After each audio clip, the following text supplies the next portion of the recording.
Hello and welcome to another adventure, and we're back here again at Blackpool Pleasure Beach. Now, if you did manage to catch my three-part documentary series about the Pleasure Beach, if you haven't, it's up on the channel now, so check out the first three videos that I did from here about the history of the entire park. But in today's video, we're going to be taking a look at a particular ride featured within the park, and it is the Pleasure Beach Express, or the park's miniature railway. We're going to be delving into the history of the ride. Now again, we've been granted special access into the park. It's actually closed today, so we're going to have it all to ourselves. The Pleasure Beach Express is one of the older and original rides to still exist within the park. It was actually the second miniature railway ride to open at the Pleasure Beach. A previous 15-inch gauge miniature railway operated on the sands from 1905 to 1909, believed to have been located near where the ice arena stands today. It had one engine known as Little Giant, built at Bassett Loke in Northampton. It operated at Halifax Zoo and Lightwater Valley in its later life, and is currently housed at the Ravenglass and Eskdale Railway. The Pleasure Beach Express is a 21-inch gauge miniature railway in a figure 8 shape, and it opened with two stations on the line: the main station at Watson Road and the Star Halt, which was built near the south entrance. Today this station is only used for hotel guests to disembark, and is now known as either South Station or the Boulevard Station. The railway was built as part of some major changes at the park in 1933, as Daggers Hole Lane became a major road through the middle of the park. Now known as Watson Road, it split the park into two halves. Some rides had to be demolished as the park embraced their new roadside frontage, and along came some new roadside attractions such as the Pleasure Beach Express and the roller coaster. It opened at the end of 1933 with two engines on the line. Both were built at the Hudswell Clark locomotive builders in Leeds. They were transported by truck from Leeds across the old Pennine route over the A65, long before the M62 appeared. They were loaded onto the tracks from the then brand new Watson Road, in front of many bystanders who watched as these sparkling new engines were lowered onto the tracks of this brand new ride. The two diesel engines, known as Mary Louise number 4472, a scaled replica of LNER Pacific Express, and Carol Jean number 4473, a scaled replica of a Baltic type tank engine, both named after the daughters of the owner at the time, Leonard Thompson. Both sported a green colour scheme. Disaster struck early the following year as the station building caught fire. The fire raged for many hours across the station and its nearby buildings, burning everything in its path, including the two engines, and observed again by many bystanders. The next morning showed the true devastation of the fire. But due to the popularity of the ride, the engines were quickly restored from their superficial damage. The station was quickly rebuilt and redesigned by Joseph Emberton, and the new Pleasure Beach Express opened again in 1935.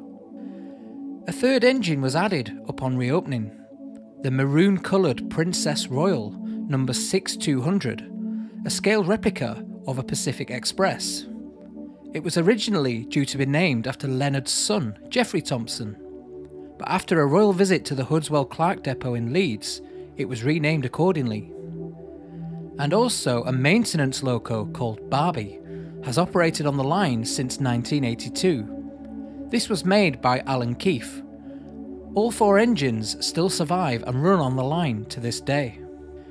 Another much smaller children's coin-operated railway also exists at the Pleasure Beach today, running at the side of the Pleasure Beach Express. Both stations were modernised in the 1970s. They were built to reflect the Victorian style of the LMS stations, as can be seen today. Now let's join train driver Ian and Pleasure Beach Express engineer Alan down on the tracks for more historic secrets Then we will venture behind the scenes to look inside the maintenance sheds. So we've stood here now with Mary Louise, which is at number 4472, and I've just been told that that number is actually, is it the Flying Scotsman, you said? Interregional number, yeah. Interregional number for the Flying Scotsman. And also behind us we've got the Geoffrey Thompson, which is 6200, just here. Now this one used to be named the Princess Royal, but now, as you can see, it's been put back to Geoffrey Thompson. You can just see the nameplate there on the front of the engine. Hodswell Clark and Co Limited, makers in Leeds. But I'm sure you train lot already knew that. 1933 for that one. That engine came out of this machine here, and they were hand cranked engines. Yeah. It took 3 men to crank them up. Wow. And if you see the hole in the side of the cab, yeah, that's where the key went. Just to crank it from that hole there. Yeah, the handle went through there and connected to a gearbox inside the cab.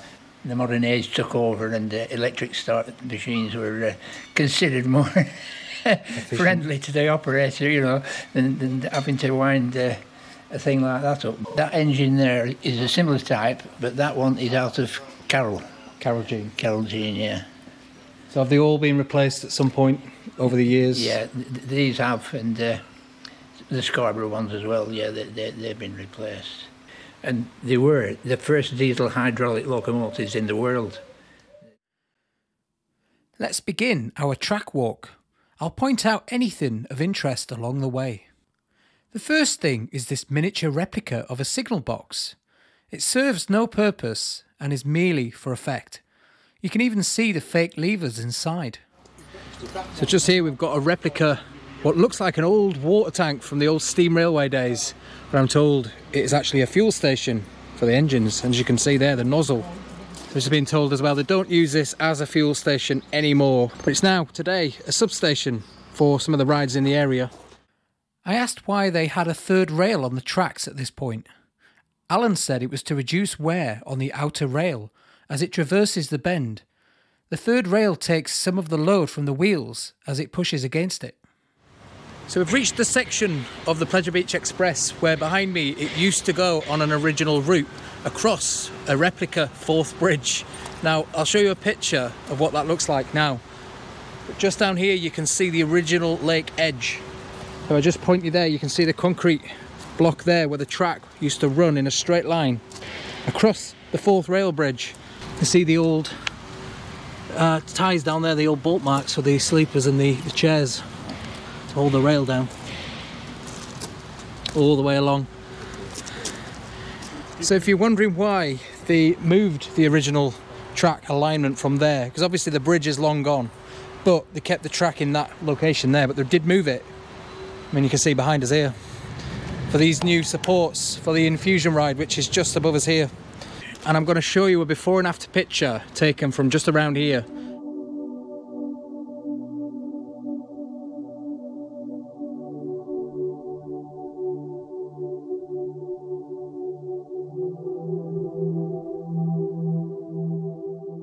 But like I said, it was in a different alignment then. It now curves this way, but it would have headed in a straight line just down the side of this fence here. Now this used to be the lake edge because you had the log flume attraction on the lake just in there. It's now a car park for the Boulevard Hotel, and then you've got infusion on that side over there. But again, you can see the original edging down here for the edge of the lake. And again, we've got the original bolt holes for the chairs on the track here. You can see some of the steel work there. So it would have run in that direction in a straight line and not the present day, which is just slightly to the left of it. I'm stood on the platforms of what used to be, or it was known back in the day as the Star Halt. And then more recently it was the South Station, and today they call it the Boulevard Station because of the hotel just behind us here. But you can see the platforms are still here because they do use it occasionally today to drop hotel guests off at the end of the park day so they can exit through the station. But it's not used as an actual stop in the park today. But you can see that everything's still here. You've got the platform as it was when it was first opened as well. But you used to come down these stairs over here on the right hand side from this walkway here. You could access it down these stairs. And there used to be a gift shop in here with a miniature railway around the roof doing its circles, but today that's all gone now. and it's now the back of the Boulevard Hotel. So yet again, if I just zoom in for you ahead, you'll see a slight kink in the track just down there, just enough to bring the track a couple of inches or a couple of feet further this way. And again, it was to avoid, obviously back in 1994, this stanchion here for the big one, which is right above us there. In case you weren't aware, the Pleasure Beach Express used to run in the opposite direction for many years, and they did change it round the other way due to wear and tear on the track. Here's Alan to explain it better than me. Basically, it was an oval, Yeah. which meant that the engines were going on a right-hand turn all the way around, which meant that one side of set of wheels wore away twice as fast as the other set. So now that it is figure 8, you get equal wear on both sides of the wheel. You can see here where it says on safari, facing the opposite way. The train runs in this direction now, but it used to run in that direction. Hence why the writing's on this side. And the same, a bit further down the track, there is a whistle sign facing the wrong way. Now, a lot of you veteran Pleasure Beach Express riders may remember in this tunnel, there used to be a fog effect in here that used to fill the tunnel with a mist, a fine mist, and you used to come through here and blast the mist out. And you can still see some of the pipework here on the walls for that fog effect. You can see it here. Now, they are hoping, I am told, to get that back in operation someday soon. And again, on the Pleasure Beach Express, there's been lots of changes over the years to its layout. But the track used to split here, and there was a junction. So it used to branch off that way as well, through this tunnel, and join the track on the other side. And that piece there was always there as it is today. But you basically, in effect, had a triangle here, a junction. And the same on the other tunnel, just where the turtle chase used to be, underneath the Big One lift hill, there was another triangle junction there, so they could bypass going around the lake and join where the Pleasure Beach South Station was. So I just zoom into the tunnel for you there. That's the Big One tunnel as it is today. So like I said, the Pleasure Beach Express would have ran through there at the ground level here, not the level it is today, which has obviously been dug out for the track for the Big One. So we're just about to make our way into the workshops for the Pleasure Beach Express, and you can just see here we've got 3 of these wagons here, which you will see when you go on the ride around the park. Now, I've been told these used to be for storing diesel at one point, not anymore, but they used to be, and they're believed to have come from the Golden Acre Park Miniature Railway, possibly. They're not 100% sure of where these originated from. What does sort of give me another clue is the fact that the wheels are 20-inch gauge and not 21. Here we are behind the scenes in the engine shed where they store the locos. And as you can see, the big doors behind me where they bring them in. Now, I believe they store the main 2 out in the station out there, or the Geoffrey Thompson is generally sat in the station. But they can bring the others in here. So here's the entrance to the shed, and they've got a nice raised piece here heading up into the maintenance area where you can obviously get underneath to maintain the locos. So you can see it looks just like any other maintenance shed really, which you'd expect, especially for trains. You see some old bits of the train here. The old wheels. Yeah, the carriage wheels, these. Carriage wheels. Yeah. So let's have a closer look at the Carol Jean, which is Loco 4473 here, and again, green. This is one of the original locos that was here from the opening day of the line. So let's have a look inside. You can see on the footplate here, got the plaque, Carol Jean. The old controls down here and everything. See, when I look in here, I've absolutely no idea what any of this is, but you train lot will know everything in this cab here. We've got the diesel engine there, you can see it from this side, and we'll pop round the other side. You can see a closer look there. For all you engine geeks, you'll love that. Yeah, it's a Perkins 4-cylinder. Perkins 4-cylinder. So it's not often you see them with their hoods up, but there you go. As you can see here, we've got one of the carriages, which is no longer in use today, but it is kept in here. And they're obviously going to keep it nice and weatherproof inside here, but it was just saying this is actually originally from the Golden Acre Miniature Railway. So if you're familiar with the Golden Acre Park that used to be in Leeds, or the miniature railway that was there. This is one of the original carriages from that. You see some of the old replica coal trucks here. They look like coal trucks, these.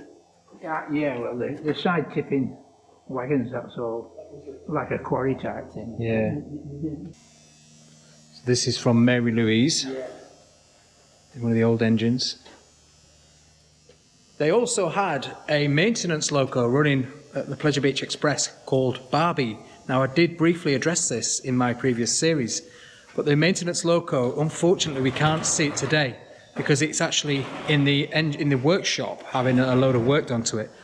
So this is the return section back to the station for the Pleasure Beach Express. But as you can see today, it is outdoors and under this walkway here. And you've got Watson Road just there.